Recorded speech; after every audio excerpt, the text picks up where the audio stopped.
Hello students, so today we will start with your new chapter 3, that is human reproduction. Okay, so here we will learn about the male reproductive system, female reproductive system, along with the accessory ducts, accessory glands and external genitalia. That means the whole reproductive system in human being. Okay, so one by one we will see. First one is male reproductive system. Under male reproductive system, the first one is the primary reproductive organ or the primary sex organ. So in case of male, the primary reproductive organ is testis. Okay, a pair of testes which is situated outside the abdominal cavity. Okay, so remember that a pair of testes is situated outside the abdominal cavity. Okay, and why it is situated outside?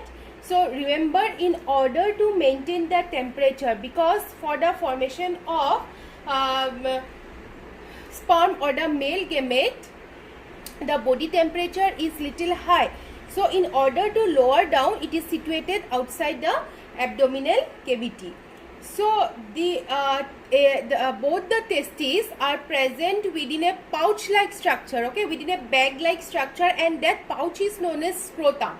Okay, and this is very important question. What is the function of scrotum? The function of scrotum is to maintain the temperature. That means it lowers down the temperature from 2 to 2.5 degrees Celsius than normal body temperature. That means whatever the body temperature will be, so as we take average in 38, so that means either it will be what 38 minus 2, that means 36, or 35.5 degree Celsius required for the formation of sperm, and the process of formation of sperm is called spermatogenesis. So the function of scrotum is to maintain the temperature. That means it lowers down the temperature from 2 to 2.5 degrees Celsius than normal body temperature, which is required for the process of spermatogenesis, that is sperm formation. Now inside testes, okay, so in the anatomical section, each testis has around 250 compartments. So each testis has 250 compartments, which is known as testicular lobules. Okay, so the 250 compartments are known as testicular lobules, and inside lobule 2 to 3 highly coiled structures are present, which are known as seminiferous tubule. So each lobule has 2 to 3 highly coiled seminiferous tubule. Now on the walls of the seminiferous tubules, two types of cells are present. Okay, on the walls of the seminiferous tubule there are two types of cell. One is male germ cell, another one is Sertoli cells. So male germ cells are also known as spermatogonia, which acts as a gamete mother cell and results in the production of sperm or the male gamete. And second is Sertoli cells or the nurse cell. Along with the male germ cell, Sertoli cells are also present in between. This provides nutrition to the developing spermatozoa or sperm. Okay, so these two types of cells are present on the walls of the seminiferous tubule. So remember that this question used to come, what type of cells? Male germ cell and Sertoli cell, which we also call it as nurse cell. Another name for nurse cell is also called as sustentacular cells. Okay, sustentacular cells. And other than this, for objective based, so actually these are all main subjective based only. For objective based, just remember these points.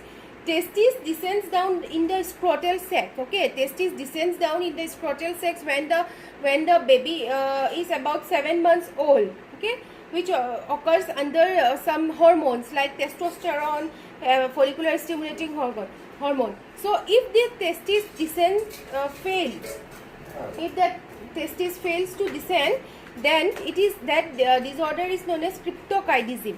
Okay, so that descent failure is known as cryptokidism, and it leads to sterility. That means the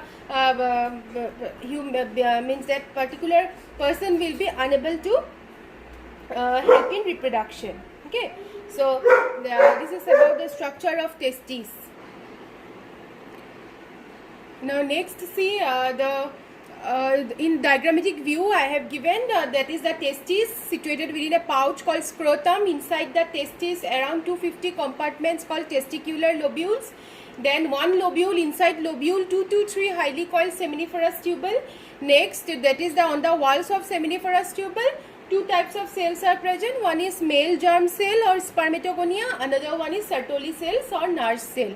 So spermatogonia or male germ cells produces sperms by the process of spermatogenesis, and Sertoli cells provides nutrition for the developing spermatozoa or sperm. Now the space between the seminiferous tubule and testicular lobule, see in the third diagram, the dotted part, okay, the space between the seminiferous tubule and the testicular lobule is known as interstitial space. So remember that the space between seminiferous tubule and testicular lobule is known as interstitial space, and in that interstitial space two types of cells are present. One is interstitial cell or Leydig cell, another one is immunocompetent cell. So interstitial or Leydig cell, it secretes the male hormone which is known as testosterone or androgen, that helps in the process of spermatogenesis. Okay, so it produces or it secretes the male hormone, sex hormone known as androgen or testosterone, that helps in the process of spermatogenesis, that means formation of sperm. And second one is immunocompetent cell, it provides immunity to the testes. Okay, so it provides immunity to the cells of the testes. So second one, immunocompetent and interstitial cell. This one is also important because this question usually comes, what type of cells are present in interstitial space? Then you have to write Leydig cell and immunocompetent cell. Okay, so remember this is all about the structure of testes, or if the question comes about the anatomical structure of seminiferous tubule, this only you have to write. Okay, so there is one diagram in your textbook also, there is one figure so of structure of seminiferous tubule, so refer to that diagram, that is important. Okay, so refer to the PDF notes also, you can tally and study about the structure. Okay, before again we will see about the accessory ducts. Okay, so the function of ducts is to transform the male gamete from the organ, that means from the region or the site where it is formed to the external genitalia. Okay, so externally how the sperm will transform from testes to the external genitalia, which is penis, is done by these four following accessory ducts, which are retitestis, vasa efferentia, epididymis and vas deferens. Now the seminiferous tubule where the sperm is formed unite to form a several straight tubule called tubuli recti, which we also call as retitestis. That means the seminiferous tubules opens into retitestis, and several tubes called vasa efferentia arise from it and transforms the sperm, that means it carries out the sperm from the testis. Okay, so seminiferous tubules unite to form several straight tubules called tubuli recti or retitestis. Several tubes called vasa efferentia arise from these and they conduct the spermatozoa out from the testes. Now vasa efferentia, remember the sequence, after retitestis, vasa efferentia. Now vasa efferentia becomes confluent to form a highly coiled tube. Okay, so the next question if it comes, the highly coiled accessory duct is the epididymis, which is generally divided into three parts, that is capat, corpus and coda. So last part is coda, and remember the vasa efferentia can store the sperms for temporarily. That means on temporary basis the sperms can be stored in vasa efferentia. Now from the coda epididymis, a partially coiled tube called vas deferens or vasa differentia arise, which ascends into abdomen through inguinal canal. Okay, so and pass over the urinary bladder and opens into the ejaculatory duct or urethra. So from coda epididymis, a partially tube called vas deferens, that means the last portion, it passes over the urinary bladder and also receives the secretions from the glands, then forms the ejaculatory duct, which is known as urethra. And remember the ejaculatory duct, why it is called, because from this the ejaculation of the gamete occurs.